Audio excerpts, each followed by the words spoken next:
This is your Intelligent Practicing and Dive Deeper guidance video. Last one before we can relax for the weekend, okay? So let's have a quick look. Use the greater than and less than or equals to signs to complete these statements. So 60%, 0.6 and 3/5. The only way you're going to be able to answer this question is if you change them all into either decimals, percentages or fractions.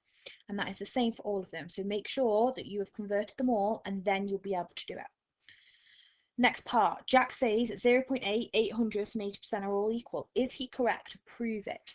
So again, in your prove it, you need to make sure that you have changed them all so they are all either decimals, they are all percentages, or they are all fractions. That way you'll be able to compare them and you will need to write a sentence explaining your thinking.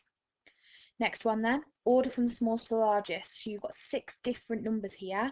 You need to change them all so they are either fractions, decimals or percentages. And like I've said throughout the other videos, decimals and percentages are much easier to see and much easier to change. So if I was you, I would make sure that you change them into those, okay?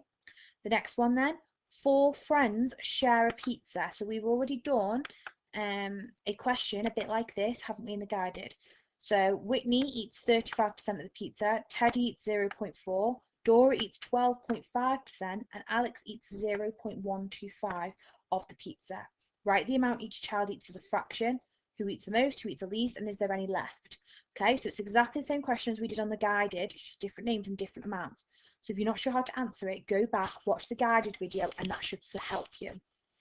You will need to write Whitney, Teddy, Dora and Alex down, and then you need to change their numbers into fractions. If you need help, go back on the YouTube channel and have a look for a video where we were converting decimals into fractions and fractions into decimals. Next question then. Hannah has eaten 87% of a white chocolate bar. That is very, very true. I probably have. So Hannah has eaten 87% of a white chocolate bar.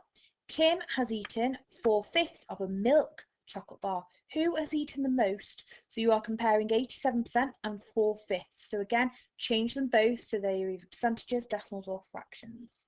If you do change them to fractions, they need to have the same denominator. Place these amounts in order from smallest to largest. So again, you have been given them there. Change them so they are all decimals, all percentages or all fractions. If you change them into fractions, they all need to have the same denominator.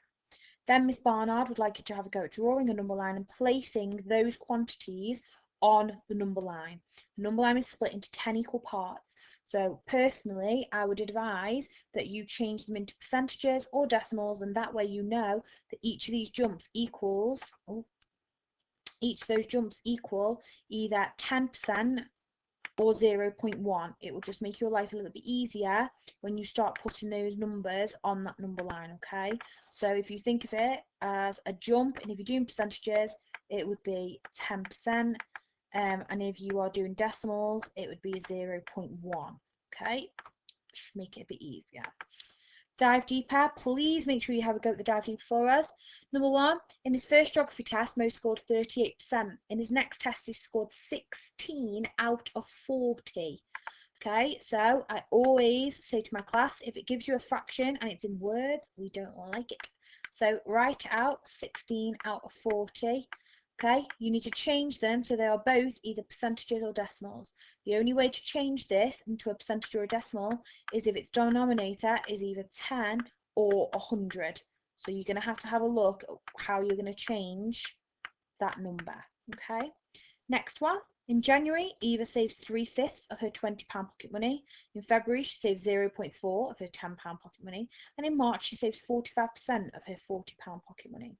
Which month did Ava save the most money? So you need to work out, okay, 3/5 of 20. You might want to find it easier to change the denominator into a 10. So if you change the denominator into a 10, it becomes 6/10. Finding 6/10 of 20 is going to be much easier. Divide by the bottom and times by the top. 0.4 again is 4/10. You can find 4/10 of 10 quite easily. In March, she saves 45% of £40 pocket money. Most of you now are able to find 10% of a number. So 10% means we just divide by 10. Okay? If we need to find 5% of a number, we can divide by 10, then divide by 2.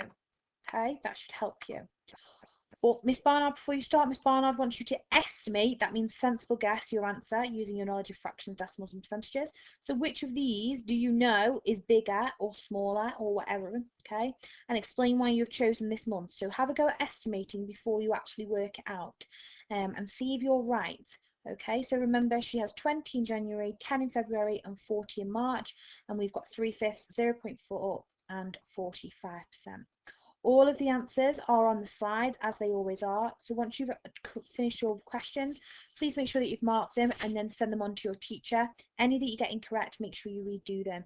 I hope this video has helped, and I hope you all have a safe and relaxing weekend, and we will see you on Monday ready and raring to go with some more maths videos.